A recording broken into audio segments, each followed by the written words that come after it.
सरकारमध्ये पुनरागमनासाठी मुंडेंची फिल्डिंग आपल्याला पाहायला मिळते। धनंजय मुंडे दिल्लीत दाखल झालेले आहेत। आत्ताच्या क्षणाची ही सगळ्यात मोठी बातमी पाहतोय। सरकारमध्ये पुन्हा येण्यासाठी धनंजय मुंडे दिल्लीत दाखल झालेत। कोकाटे एकीकडे अडचणीत आले तर दुसरीकडे धनंजय मुंडे दिल्लीत दाखल झालेले आहेत। सरकारमध्ये पुनरागमनासाठी मुंडेंनी फिल्डिंग लावायला सुरुवात केलेली आहे। ते दिल्लीत गेलेले आहेत।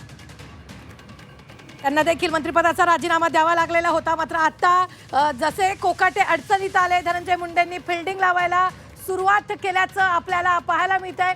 धनंजय मुंडे दिल्लीत दाखल झालेत। वरिष्ठांशी चर्चा करण्याची देखील शक्यता यावेळी वर्तवली जाते। एकीकडे कोकाटेंना कुठल्याही क्षणी अटक होऊ शकते तर दुसरीकडे त्यांची आमदारकी रद्द होऊ शकते, त्यांना मंत्रिपदाचा राजीनामा द्यावा लागू शकतो। तर दुसरीकडे आता धनंजय मुंडेंनी फिल्डिंग लावायला सुरू केली आहे, कारण धनंजय मुंडे दिल्लीत दाखल झाल्याचं कळतंय। आत्ताच्या क्षणाची ही सगळ्यात मोठी बातमी आपण पाहतो आहोत। या संदर्भात ताजे अपडेट देत आहेत आपल्या प्रतिनिधी उर्वशी खोना। उर्वशी, धनंजय मुंडे दिल्लीत दाखल झाले?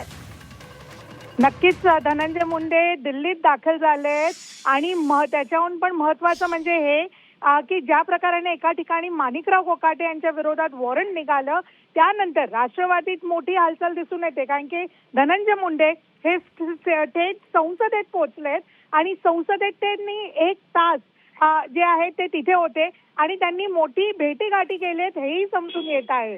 आता संसदेत भाजप नेत्यांना ते भेटलेत असं समजून येते सूत्रांकडून।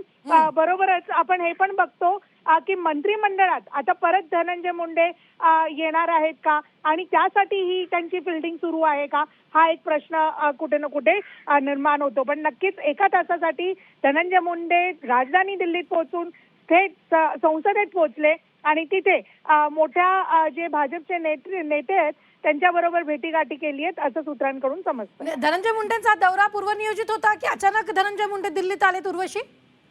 अचानक आलेत असं समजून येत आहे, कारण की हे कुठेच प्लॅन्ड नव्हता, पूर्वनियोजित नव्हता। मात्र 11 वाजता त्यांनी जे आहे संसदेत एंट्री केली आहे आणि आपल्याला माहिती आहे की इथे पार्लमेंट सेशन सुरू आहे आणि त्याच दरम्यान 11 ते 12च्या मध्ये जे आहे ते संसदेत आले।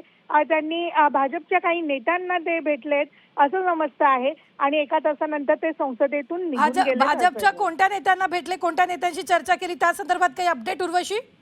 अजून त्यात तशी काही माहिती मिळाली नाहीये की नेमके कोणते नेते होते आणि हे म्हणजे बडे नेते होते की काही नेत्यांनाच भेट दिली आहे। मात्र संसदेत पोहोचले कारण की काही कार्यकर्त्यांनी त्यांना बघितलं आणि संसदेत त्यांना बघून जे आपल्याकडे तो फोटो पण एक आला आहे की कशा प्रकाराने पार्लमेंटची ही नवीन जी बिल्डिंग आहे, जुनी बिल्डिंग आहे, त्याच्या बाहेर हा फोटो काढला गेला आहे। म्हणजेच एका तासासाठी जे धनंजय मुंडे संसदेत होते। निश्चित धन्यवाद उर्वशी ताजे अपडेट देण्यासाठी। आम्ही वेळोवेळी तुमच्याकडून या संदर्भातले ताजे अपडेट घेत राहणार आहोत।